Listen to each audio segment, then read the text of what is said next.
Hello, this is Ryan Ellis here with Roy Rowlands, and this is the Hebdomadal Rowlands, episode 102. And today we're going to talk about Woodstock. Roy here is an alumnus, an alumni of the Woodstock Festival in 1969. I know there's another one, 30-year anniversary in 1999. We don't talk about that. Actually, we will, but... All right, so here's my first question. It's very simple. Sum it up in like a sentence or a paragraph, Woodstock. When you hear that word, what comes to your mind? Oh, Jesus. Good times. Good times, yeah. Wild times, good times, crazy times. Now, you're not originally, you're from Pennsylvania, right? Right. And so Woodstock was in New York City, or New York State. Right. So how'd you get from Pennsylvania to Woodstock? You're not going to believe this one. You're not even going to believe it. I was, to get out of the Army, I took a bunch of LSD. And I ended up, somebody signed a complaint and put me in an institution. Oh, man. Right? This was a mental institution.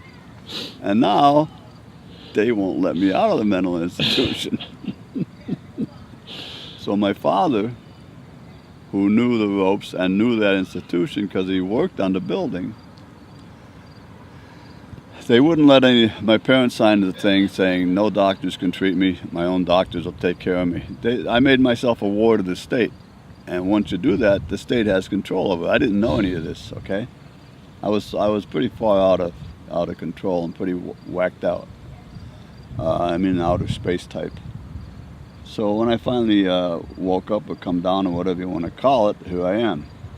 So now I'm a ward of the state, and I'm having a hard time getting out of this whole mess. But it got me out of the Army. Once the sergeant came from the Army and saw me there, he discharged me on the spot. So now I don't have to go to Vietnam. I'm not going to go kill people for the freaking government or anybody else, okay, which was my goal anyhow. I'm not going to fight a war on some other territory that's not bothering, not aggressing America. If America was being attacked, I'll pick up a gun. Until they attack America, I'm not about to go over to some foreign country and kill people that aren't even concerned with all that. It was a political war, a political police action. It wasn't even a war. Never declared a war, just a bunch of people making money. So anyhow, my father tells me this is what you got to do. You got to figure out a way to get out of the building, and when you do, you got to get to the top of the mountain, and you got to go down the mountain. Don't go across the mountain and down to the bottom. Go across the top of the mountain. Go across the top of the mountain for so many miles, and there's a town down there, and there's a telephone booth down there. As soon as you do that, call me. Okay, so I took up some kind of a little class they had that got me out of the building, and I got in the back of the line. So when we're going from one building to the other, I slipped off the back. This is for real. I did this. I slipped off the back of the trail and up the mountain I go. Now I see helicopters, all kinds of looking for me. They're up above in helicopters looking for me. I'm a freaking escapee from this institution. So naturally, if I went down the mountain around the other side, there's a town over there, and they were used to that's where everybody would go, and they would just come over and pick them up and take them back. Well, I went down the top of the mountain, and while I'm going down the top of the mountain, like I said, I'm watching helicopters, so I'm hiding under the cover of trees so the helicopter doesn't spot me. So now I get down, and sure enough, there's a town down there. I go to the edge of the little town to the phone booth, call my father, and tell him I'm at the town, Pop. I go back in the woods and wait. Here comes my father. Now you got to realize this is not down the street. This is pretty far from home. So I had to hang out for an hour or two while my father got there. So he took me from there up to New York State. And my sister just happened to be living across the water from a river in Poughkeepsie from Woodstock, from the real Woodstock in Kingston. And that's how I got there. And then you lived there and you made a new life there. Yeah, I made a lot of friends, good friends. We got high every day and smoked a lot of dope and screwed a lot of girls and had a of a time, let's put it that way. I had a good time. I had a nice girlfriend up there, Gail. I haven't been up there in quite a few years. And my best friends were Steve and Mike. I'm sorry, Paul and Mike, Paul Weber and Mike Keel. And I got a job at a printing place because I've had experience in printing presses, big ones. I mean, you know, printing Playboy, printing weekly flyers, printing stuff like that, encyclopedias, all kinds of stuff. So I got a job there, and I don't know what Paul did. Paul Weber. These kids this was IBM territory, okay? So all these kids were up there. Their parents work at IBM, so they had money, but they didn't want anything to do with this stuff, okay? You actually went into the store, into Montgomery Ward, and they had, at the cash out, you had customers line, and you had IBM line. That's how IBM dominated this, okay? These kids were sick of all that stuff, and they were sitting there eating acid all day long, just trying to get high and forget about all this stuff, right? So basically, that was, you know, how I got there, and made a bunch of friends. And one day I'm working, I don't know what Paul did, and comes the cops and they take Paul away. I never did find out to this day what he did. I don't think it was anything serious, but you know, we can get in some you know, little things here and there. We were actually squatting in a house. It was made out of big black stone, and the house was abandoned. A beautiful house, had a huge fireplace, and it would heat the whole house. So we squatted in this place for a while, and there was a reservoir up on top of the mountain, and we'd go up there and get high, get crazy or whatever. And we lived in the big house. I lived all over at that time. It was kind of, I mean, some of the stuff. I mean, if you really, I was at the county fair. I met this nice blonde, and we go out up in the woods, pull over, take the sleeping bag out, jump in the woods and go at it and fall asleep. Next morning, probably about 7:30, there's a work crew there, and they're waking us up because they're going to work on the telephone pole wires, and we were sleeping. So we get up and naturally get dressed and get in my little Volkswagen Bug, and I asked this girl, I don't remember her name even, where she was from and if she wanted to go there. She said, yeah, I'd like to go home. I said, where are you from? She said, Long Island, back in the city, which is, you know, quite a drive from Woodstock itself, about 2 hours up the river. So anyhow, I'm driving this girl home, drove her home. I drive up to this mansion, I mean a mansion, with butlers and the whole freaking 9 yards. And I said to her, well, what does your father do? Anyhow, I said, oh, he owns a newspaper. I never did ask her what newspaper or anything. That was the last time I ever saw her, but I mean, you know, just stuff like that. You'd meet a girl, go in the woods and screw around for a little while, whatever, and you know, I was driving that little Daimler Benz. I'd just come back from, because I made quite a few trips to Woodstock after the actual concert and all that. I took a train from Woodstock to San Francisco, and on that train I'm looking at the ticket and it says this ticket is good for 1 year, and I went to the conductor. I said, does that mean I can get off wherever I want and I can get back on any time in the year? He said, yeah. So you got to realize this is the 60s and there's a lot of strange people out there. Not strange, but partying people. So I go to the booze car. Everybody's in there getting drunk and they're getting high, right? I ended up getting off that train in Chicago, going to somebody's apartment, partying, and about a day and a half later stumble back on the train. Meet a bunch of more people, get to Omaha, Nebraska, I get off the train, party some more with these people, right? Stumble back on the train, away we go. I mean, that was, tickets good for a year. Everybody's getting high in those days, you know. Everybody had a little dope stashed away somewhere. For some reason, I met them all. I don't know, but I met them. I don't know how I attract them, but anyway, I finally got to Frisco and went back to LA, which is, you know, where I ended up staying for off and on. But I made I think about 3 or 4 trips back to Woodstock. I haven't been back in quite a while now. Most of those people are probably passed on, or, you know, they're getting up there. Even those people, a lot of them were stable. I mean, they're still there. They never left. I've just been a rambling rover my whole life, I guess, you know. Like I say, they're all still there, but I've moved around, been all over the world almost since then. That's how I got to Woodstock, basically.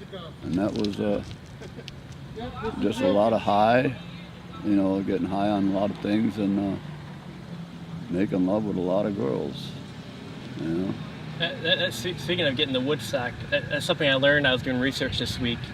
The Woodstock Festival was supposed to take place in Woodstock, but it took place in a different city, Yeah. because they lost their approval or something. Yeah. Also up there, there was a thing called New Paltz University, State Teachers College. It's still there. And I won't forget one of the parties I went to there. It had, dope was legal on campus. They had their own police. This was I had a couple incidents there in that area.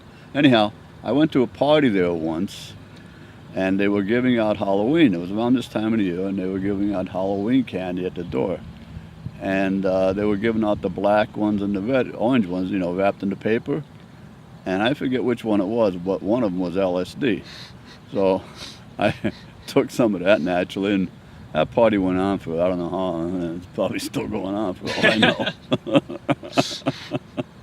But that was New Paltz State Teachers College, one wild place. Like I said, campus police or the regular police never came on. And everybody gets high, do whatever they want. It was allowed on campus. And I won't forget it because they had a video there. And it was Richard Nixon. And as he was talking, his nose would get bigger and bigger. And bigger and bigger and bigger. And all of a sudden, it just exploded. The head just blew up, man. Well, I'll never forget that. And I, as a guy on LSD, looking at this, man, all of a sudden the head just blows up. I gotta laugh my ass off, man, you know. And that's, you know, stuff like that. And I was over in Newburgh one night, which is not far from, actually, from Poughkeepsie. Actually, that's where the Dodgers used to have their summer camp. Yeah, the summer camp used to be the Dodgers in Newburgh. And I had another blonde with me. And it was late at night, and I went down the wrong street. And Newburgh's a rough place. And all of a sudden I was surrounded by a gang. And I swear to God, the cops came out of, I don't know where they came out of, but boy, if they didn't, I think I would have been chopped liver by now. And as soon as the cops hit their lights, the gang just dissipated. But I was in a one-way dead end, not a one-way, but a dead end sort of alley, because I was lost. I still don't even know where I was going to this day, but we were there. And we got out, but that was just, you know, some of the experiences from that period of my life. I lived in Woodstock in that area for about a year. But then, like I said, I went back and forth a few times since then. But I lived actually there. Woodstock is right across the river from Poughkeepsie in Kingston. And Todd Rundgren's got a big studio over there. I don't know if he still does. But it was a big natural wood building with a big W on it. And, you know, Dylan was up there. Hendrix was up there. They were living up in the actual towns of Woodstock. But and Dylan wouldn't come out for the concert, which really sort of disenchanted me with him. You know, I just felt that he should at least come out and play, but he didn't. And Hendrix had the band the Gypsies, and he was up there, and he had a drummer by the name of Juma. And Juma invited me and my girlfriend up to Hendrix's place, and to this day I'm still kicking myself in the ass for not going. I should have went, but I didn't, you know. Probably got too high or something. I just felt I didn't know any of the people up there, but I should have realized they're probably used to that kind of being an Perception. Yeah, in entertainment you get used to people just coming and going. Different people for different reasons, you know, curiosity seekers, people who just like your music, whatever. I just didn't, like I said, I just kicked myself in the ass for not taking them up on it, you know. And also up there at that time was Timothy Leary with a thing called the Castilian Foundation, which was an old Hitchcock estate. And they were doing a lot of LSD as a mind expansion. I never really used it for kicks that much. To me, they were mind expansion. You know, utilitarian. Yeah. Look into your head. You know, I wasn't really into the kicks that much. I was with the pot and stuff when we were just having a party, having fun. But when it came to psychedelics, I was pretty serious about it. You know, a lot of people can handle them, a lot of people can't. Some people can't handle them, period. I remember I gave some to a guy who became my partner later on, and this was way back. And, you know, I gave him some pretty serious stuff. And he comes to me about 2 days later, well, I like that stuff, man, you got any more? Holy, you know.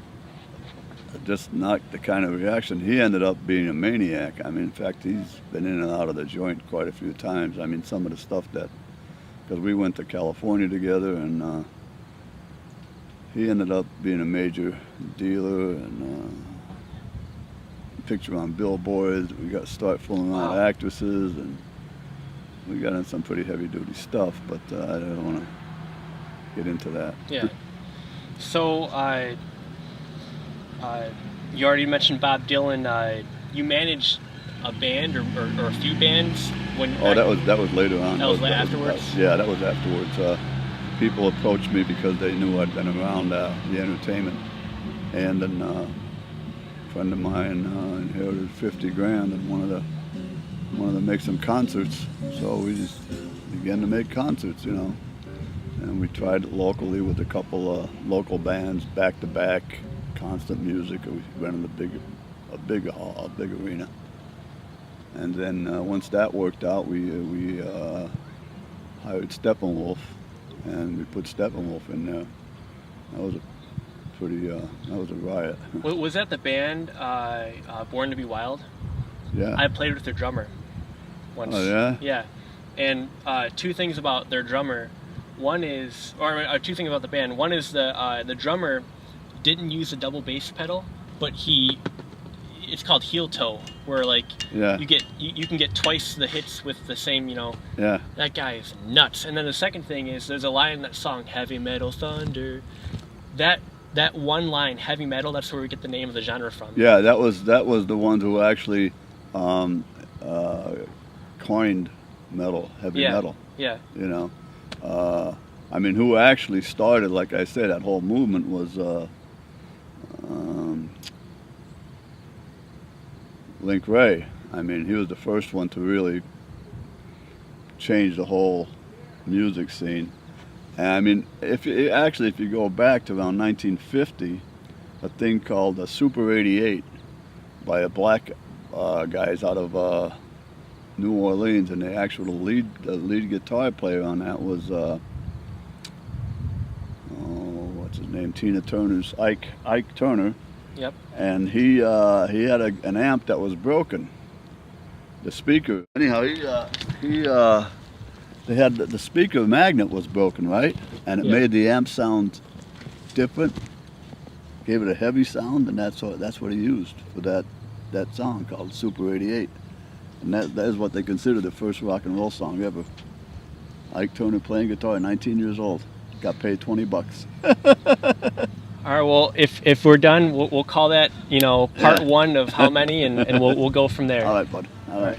Well, thank you very much, always. Sure thing. My pleasure. Okay, bud.